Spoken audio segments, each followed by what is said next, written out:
Republicans have officially entered the find out stage of the second Trump presidency. Republican Congressman Doug LaMalfa of California getting grilled so hard they were calling him foreman by the end of that town hall. Attendees were holding his feet to the fire on Monday for supporting Trump's very unpopular agenda. I want to know why you support the big orange man and his big ugly bill and voted for it. There's not cuts for Medicaid / Medicaid. People that really do need it and are eligible under the program, they're not being cut. And the hospital portion of it. You have taken money out of poor people's pockets. Your party are actively hurting people. Really good on that. We vote and we will hold you accountable.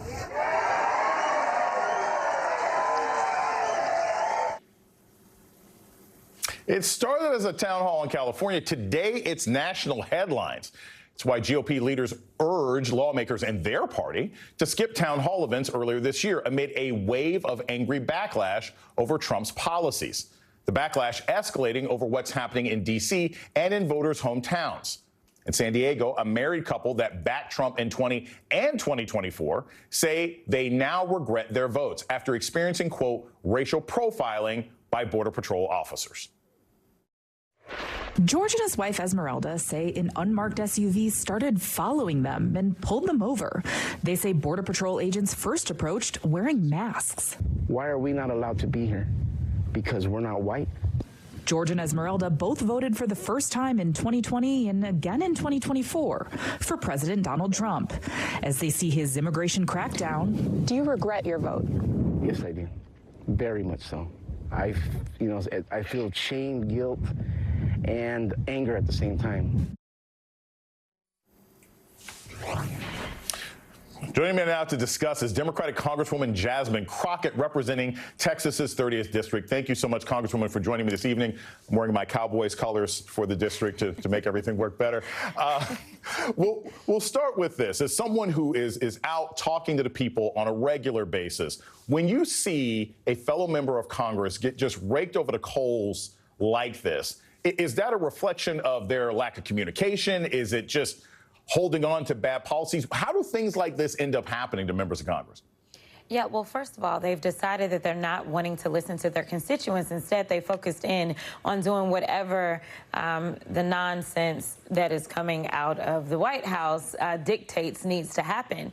And I think that that's one of the reasons that, you know, he's decided, let me go and let me mix up the maps as it relates to redistricting, because these policies are not popular. They're not popular with Democrats, for sure. They're definitely not popular with independents. And frankly, Republicans are getting upset as well. When you decide that you want to cut health care from 17 million people in this country, I can guarantee you that they're not all members of the Democratic Party. When you know this, that you are going to pull out $1 trillion out of the healthcare system, and therefore everyone's healthcare is going to go up, then that's what we're going to see.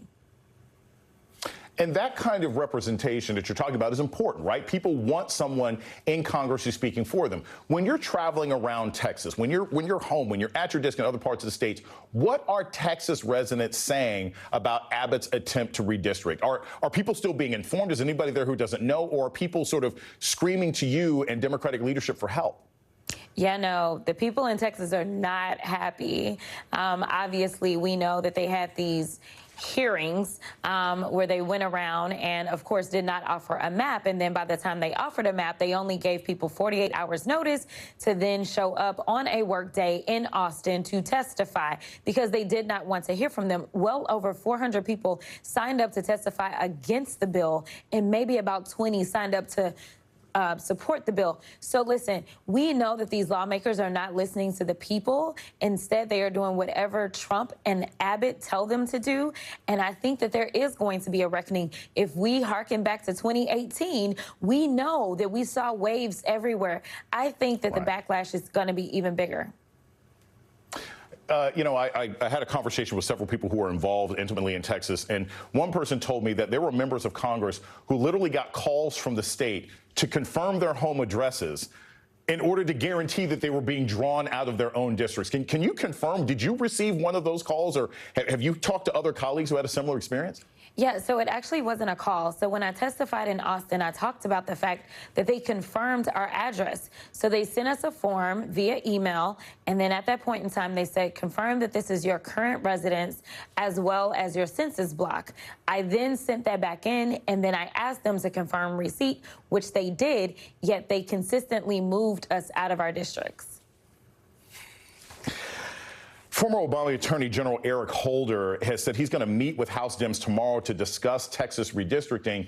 Obviously, I can't know all the inside strategy that you're going to be engaging in, but what do you want Eric Holder to do, or what's a way that he can actually help you all in this battle in Texas before this sort of anti-democratic cancer spreads throughout the rest of the country? Yeah, I think that what we've got to do is make sure that people understand what laws are left on the books and make sure that they know that Texas qualifies as it relates to racial gerrymandering. While he said he wanted 5 seats, he didn't necessarily say he wants 5 black seats, but basically that's what it's kind of turning into, is get rid of all of the black and brown representation. As we see that this cancer is trying to infect the entire country, they're talking about going after Jim Clyburn in South Carolina, a Section 2 seat. They're talking about going after Andre Carson in Indiana. They're talking about going after Amelia Sykes in Ohio. They're talking about going after Reverend Cleaver in Missouri. They went after 3 out of 4 black seats as relates to Texas. So when I do the math, at a very minimum, we're looking at losing almost 7 members or more of the Black Caucus. And that's not talking about what Florida is planning to do, because Florida is moving forward. So you tell me what it is if it ain't race. Seems pretty obvious to me. But then again, that's the problem that we're dealing with. So I want to ask you this. It's an important racial question.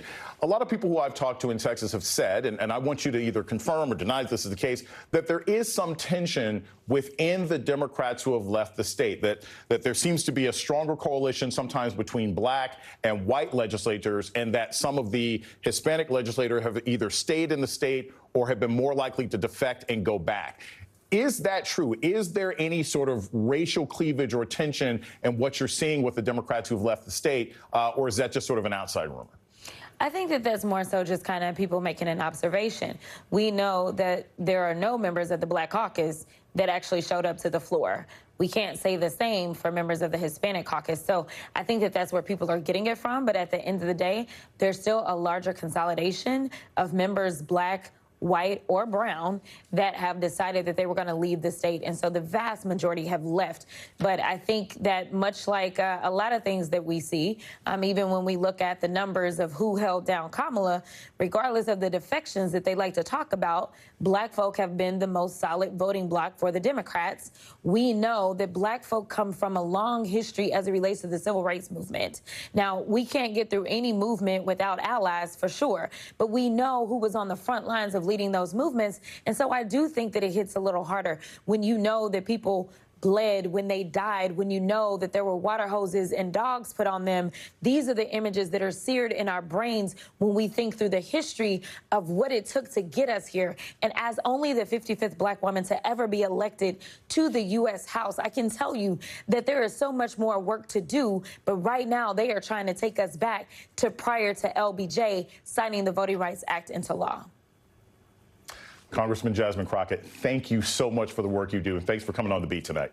Absolutely.